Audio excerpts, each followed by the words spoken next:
Imagine stumbling across a dust-covered relic in a neglected cellar, a tome so perilous it once fueled pyres in ancient squares.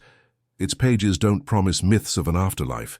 Instead, they map a raw, vivid 31 days where the soul endures profound transformation beyond death. What chills the spirit most is that the same chilling truths appear carved into Egyptian crypts, painted on Aztec relics, and hidden in the symbols of ancient alchemists. Today you'll understand why this mysterious manuscript vanished into secrecy and how its revelation could reshape your existence before your final breath. Ancient Egyptians spoke of sacred scripts guiding souls through unseen territories, facing cosmic reckonings. In the cold mountains of Tibet, the Bardo Thodol whispered lessons about navigating unseen realms. Across continents, spiritual guides described gradual separation from physical form and ascension across shimmering thresholds. Among indigenous rites, ceremonies spanned a cycle of 30 to 31 days, time seen as crucial for the soul's adjustment to its new journey. These echoes hint not at coincidence, but shared ancestral insight splintered across eras.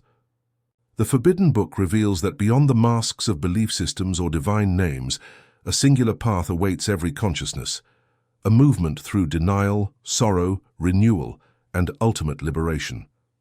How you live now carves the steps your soul will tread later. Each thought and choice etches itself into the journey that no creed, no ritual, no dogma can undo. Across forgotten corridors of history, a single question lingers. Why bury a manuscript capable of unlocking the soul's journey after death? Perhaps because if humanity knew the truth, that the end of breath signals not oblivion, but transition, control through fear would crumble. The true threat wasn't curses or forbidden incantations, but the revelation that separation is only the beginning of a grand transformation. Fragments of the mysterious manuscript surfaced over centuries, some scorched in violent flames, others hidden behind cloistered monastery walls, spoken about only in gasps among cautious monks. Tales tell of Benedictine brothers in 17th century France who unearthed the ancient pages, wrapped in sacred cloths, sealed with cryptic symbols blending tongues now barely remembered. What they found was unlike anything seen, vivid instructions tracing the soul's unfolding after death, written in the haunting rhythms of forgotten poetry and rituals lost to time. Other accounts speak of a 19th century English medium channeling unseen voices that describe the same 31 days with eerie precision, bridging centuries and continents. Still, whispers point to a civilization older than Sumer itself, an advanced people who treated life and death as interconnected stages of consciousness, where free will persisted beyond the grave. The reason the book was deemed forbidden? It shattered systems built on ignorance. It declared the soul sovereign, free, conscious, forever evolving. The mysterious manuscript taught that no gatekeeper, no ritual, no decree could imprison a soul. Knowing this would change how you walk through life and how you navigate death, and if you stay with me, you'll follow every step of those sacred 31 days ahead. As the Forbidden Book's legend grew, so did the mystery of its birth. No one can say with certainty who first inscribed the soul's journey beyond death into trembling hands. Some whisper of monks in shadowed abbeys, stumbling upon faded scrolls, hidden in hollowed stone, sealed by sigils blending Hebrew, Greek, and tongues yet unnamed. Their discovery: pages that chronicled 31 days of transition, from separation to transcendence, penned in blood-red and midnight black inks, a mysterious manuscript that breathed with ancient power. Elsewhere, tales rise of a 19th century mystic who, under trance-like states, transcribed voices whispering across unseen thresholds. His revelations astonishingly mirrored those hidden parchments from distant European hills, suggesting an invisible thread binding souls across oceans and centuries. Older still, fables speak of a civilization eclipsed before Sumer, keepers of secrets about the soul's cyclical voyage, where death was not finality, but refinement. For them, 31 days marked a cosmic rite of passage, a sacred transition each. Consciousness must complete before choosing its next horizon.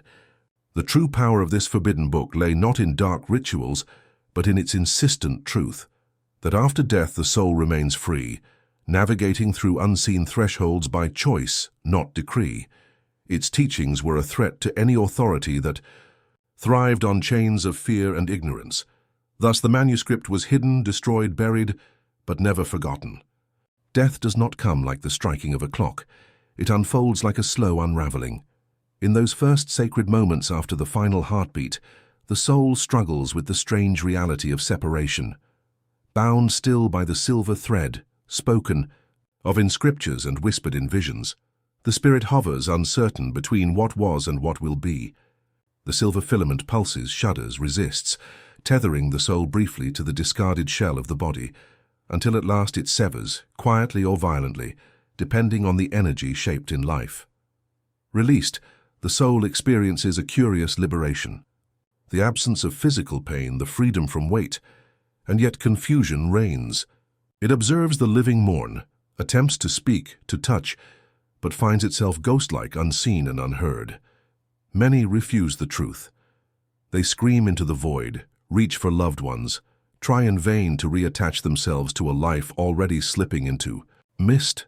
In these vulnerable first hours, unseen companions, spiritual guides, stand silently near, offering protection without interfering, waiting for calm to rise within the departing soul.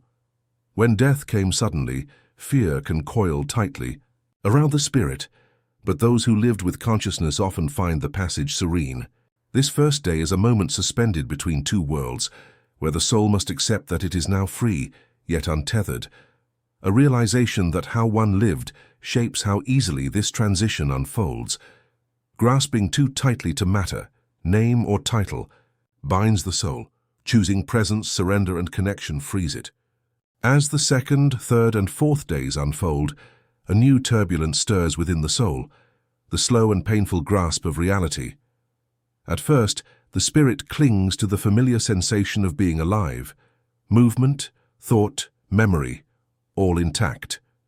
Yet, something is irrevocably altered. The once solid world becomes vaporous, a mist through which the soul drifts unseen. Words dissolve into silence, footsteps make no sound, and eyes that once sparkled with recognition now gaze blindly through the spirit. At first, denial dominates. The soul lingers near familiar places, loved ones, desperate to undo an irreversible act. Some spirits attend their own funerals, watching helplessly as their body, once their home, is lowered into the earth. A profound sorrow, deeper than flesh, fills them. In anguished repetition, many relive their final moments, frantically searching for an escape that no longer exists. However, through the growing ache, faint lights shimmer. The quiet presences of spiritual guides patiently waiting for the soul's awareness to bloom. Prayers offered by the living, sacred ceremonies, and heartfelt calls weave invisible bridges across realms, aiding the spirit's awakening. Ancient traditions understood this critical window, nurturing rites of passage in those fragile first days after death. It is in these early stages that the soul begins to face the truth. Life as it was once known has ended, but the journey continues more real than ever before. Between the fifth and seventh days, the soul faces an inevitable confrontation, not with gods or judges, but with its own reflection. This is the vision of truth, the unveiling of everything ever woven into the soul's existence. Scenes unfold, not like a story, but as vivid experiences, reliving not just personal actions but the emotions sown in others. A cruel word, a quiet kindness, a betrayal forgiven, a hand left unheld. All are felt fully, wearing both the skin of the giver and the receiver. There are no accusers, no external verdicts, only pure, undeniable understanding. In this realm, time crumbles. Moments lost to memory during life re-emerge with piercing clarity. The soul witnesses its patterns, where fear steered choices, where pride erected walls, where love dared to bloom despite the odds.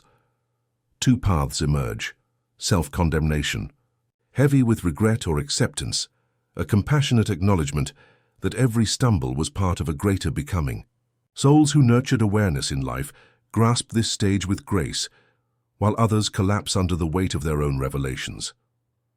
Spiritual guides, gentle and watchful, offer presence without interference, reminding the spirit that this is not punishment, it is freedom. How the soul responds here determines the lightness or heaviness it carries forward. Forgiveness of self, of all, becomes the key. This is not a judgment day, it is an awakening.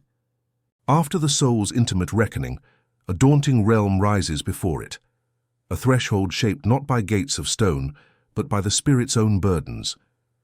This frontier, invisible to mortal eyes, is dense with all that remains unresolved. Fears clothed in shadow, guilt whispering through unseen corridors, desires lingering like mist. Each soul builds its own crossing from the remnants it carries. Some see labyrinths twisting endlessly, others hear familiar voices pulling them backward. Every illusion, every unhealed scar takes form here. The threshold is not an enemy, it is a necessary crucible where the soul must confront what still binds it to a world now left behind. Spiritual guides stand close, silent sentinels who cannot intervene as only accompany.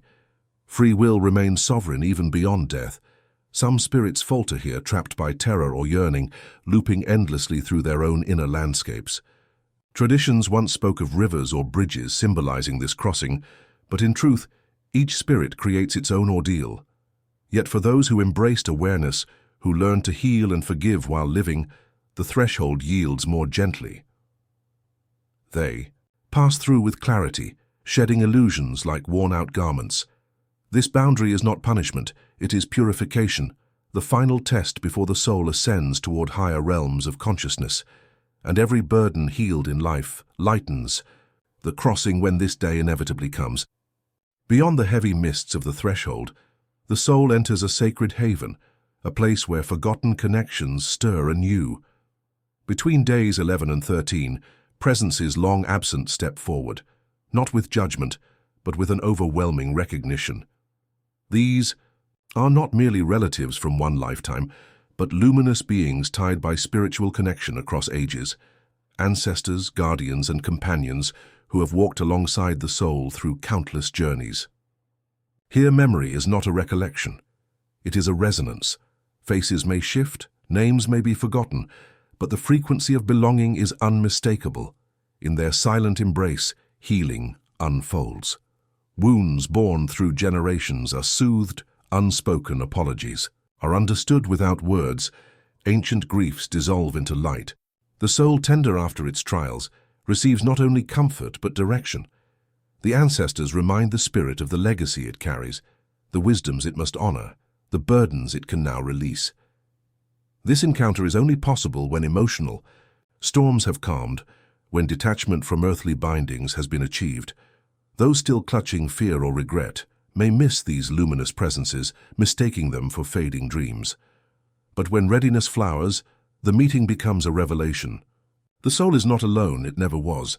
It is part of an eternal lineage, woven into a grand unseen design stretching far beyond one lifetime. As the soul gathers strength after reconnecting with its lineage, a profound crossroads materializes.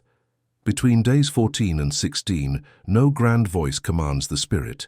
Instead, a deeper law quietly governs. The soul moves toward the place its vibration calls home. There is no spoken choice, no dramatic moment. It is an internal pull, a tuning of frequencies set long before death's arrival. Three main directions often reveal themselves. Those who freed themselves from worldly chains rise effortlessly toward elevated spheres, embraced by realms of pure consciousness. Others, still tangled in unresolved lessons, are drawn back to rebirth, sensing the urgency of unfinished work, awaiting another cycle of existence. And some, unable or unwilling to let go of attachments, linger close to the material world, becoming restless echoes among the living. This is not punishment, it is resonance, the natural gravity of the soul's accumulated journey. Free will still breathes even here, the spirit can resist, seek guidance, surrender, or stall. Yet the clarity of this stage is piercing. The soul is exposed to itself without masks, drawn by the sum of choices, fears, loves, and truths lived while cloaked in flesh. Those who nurtured silence, introspection, and spiritual connection find their direction illuminated. Those who chased shadows may drift uncertainly. This turning point is the ultimate reflection, not what we wanted to be, but what we truly are. Before the soul can truly move forward, it must walk once more through the landscapes it once called home. Between days 17 and 20, the spirit traverses a realm crafted from memory, a garden woven from places, faces, and moments once lived. Here the soul does not seek to judge nor to cling. It comes only to witness and release. Familiar scenes unfold, childhood laughter, whispered promises, wounds never fully healed, triumphs once celebrated in silence. But nothing here is solid. Everything shimmers with a ghostly softness, like reflections on water. The soul wanders silently through these fading echoes, realizing, perhaps for the first time, how weightless the treasures of the world truly are. Money, pride, possessions, none cross this threshold. Only the authenticity of experiences lingers. This passage is not about sorrow. It is about detachment. Each memory embraced and then let go peels away another layer of illusion, lightening the spirit for the next stage of the journey. However, those bound too fiercely to what they left behind, loves unfinished, regrets unresolved, may find themselves caught, looping through these ghostly gardens, unable to step beyond. Ancient cultures understood this danger, offering prayers and rituals to help the departed loosen their grasp on the fading tapestry of mortal life. The soul that learns to release with grace now moves closer to true freedom. As days 21 to 24 unfold, the soul steps beyond memory and enters a realm where boundaries dissolve. Here there are no streets to walk, no voices to hear, only pure fields of vibration. Consciousness no longer clings to a name, a story, or a body. The fragmented pieces of identity, long scattered by pain, fear, and illusion, begin to weave themselves into a new wholeness. In this luminous expanse, understanding arises not through thought, but through presence. The spirit perceives why each sorrow was necessary, why each choice mattered, and why every heartbeat echoed beyond flesh. There are no judges here, only recognition. Presences of profound wisdom appear, beings of light, archetypal guides, echoes of divine source, communicating without words, infusing the soul with silent revelation. The spirit feels an acceptance deeper than forgiveness, a return to its original essence, untouched by earthly titles or battles. This is where the ego, once so loud and demanding, melts into transparency, and true being reclaims its space. Some remember their ancient purpose, the reasons they chose their earthly journey. The missions unfinished, the lessons embraced. Others simply rest in a sacred stillness, realizing that all they sought was already within. This stage marks the first true expansion, not movement outward but unfolding inward into the endlessness from which the soul once came. As days 25 through 27 unfold, the soul feels itself drawn, not by force, but by the silent magnetism of its own frequency. There are no guards, no decrees, only a natural gravitation toward the space that matches its essence. It is a movement, as inevitable as the sunrise, shaped by every whisper of thought, every unseen choice made across lifetimes. The spirit tunes itself to one of many planes. Some, still heavy with the pull of ego, descend toward denser realms where desire and illusion linger thick in the air. Others, lighter and clearer, ascend into colonies of renewal, where souls gather to heal, learn, and prepare for new journeys. The rarest ascend further still, into realms where form itself dissolves, and existence becomes pure service, pure creation, pure being. Here, destiny is not imposed, it is revealed. The soul senses its destination not with fear or longing, but with recognition. It fits, it belongs, it echoes the vibration it spent lifetimes weaving. Spiritual guides walk beside the spirit but do not intervene. They only affirm what the soul already knows deep within. At this stage, prayers from the living can still reach across the divide. Soft lights flickering into the soul's awareness, offering last encouragements, final lifts toward brighter horizons. The law here is simple and unbreakable. You are carried not by hope nor by regret, but by what you have become. As the final days, 28 to 30 arrive, the soul stands poised on the brink of a permanent horizon, It feels the call of the plane it is about to join, its vibration pulling stronger with each passing breathless moment. And yet, the passage is not fully sealed. A delicate sensitivity remains, a small window where external love, faith, and remembrance can still touch the spirit's course.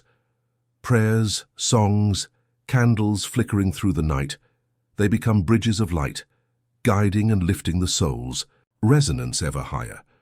The ancient ones knew this fragile state well.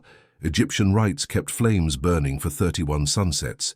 Catholic traditions hold masses at the 7th and 30th days. Spiritualists amplify their intentions with mantras and blessings during this sacred span. The soul, although no longer tied to earthly senses, can feel this spiritual connection. Responding like a flower turning toward unseen warmth, every act of kindness directed toward the departed soul matters.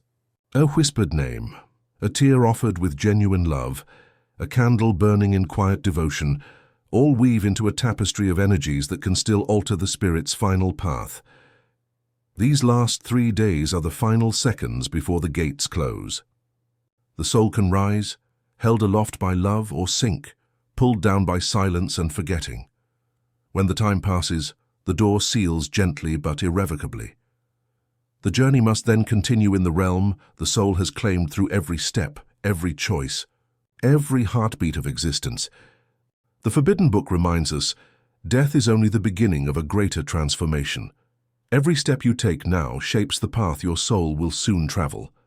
If this message resonated with you, like this video, subscribe to the channel and comment below. How do you imagine your journey after death? And remember, you were never meant to fear the unknown, you were meant to master it.